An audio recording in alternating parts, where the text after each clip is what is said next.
जो D horning का बोल रहे थे ना मुझे जुल्म है, भाई जुल्म नहीं है। जानवर एक खुरली पे जब साथ में खड़े होते हैं ना, ऐसे भयानक सींग हो ना जब जानवरों के, तो उन्होंने ऐसे सींग। उमैर मलिक मैं तुम्हारे लिए कह रहा हूं, तुम कह रहे थे ये जुल्म है, डी हॉर्निंग अगर ना करें, जानवरों को अगर आड़त में ऐसे खुला छोड़ दिया जाए तो लड़ लड़ के एक दूसरे का पेट ही फाड़ दें। ये डी हॉर्निंग से जानवर की खूबसूरती में भी इजाफा होता है, सेफ्टी भी होती है। अब जो मुंडा जानवर होता है ना, वो एक दूसरे के साथ जैसे जैसे ये गए, अब ये मारेगी भी तो क्या मारेगी बेचारी, अब इसने मारना है तो क्या लगना है किसी को, कुछ नहीं होना है। वैसे जब जानवर आपस में लड़ते हैं तो एक दूसरे का पेट ही फाड़ देते हैं।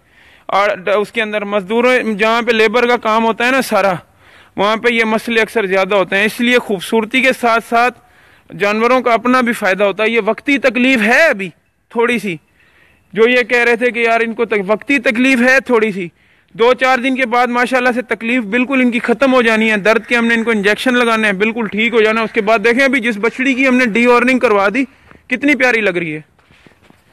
इसकी पहले की तस्वीर है मेरे पास,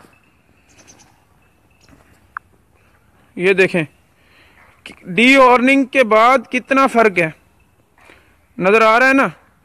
तो डी हॉर्निंग में फायदा है, नुकसान कोई नहीं। क्या नाम है, जानवरों का भी और खूबसूरती में इजाफा हो जाता है।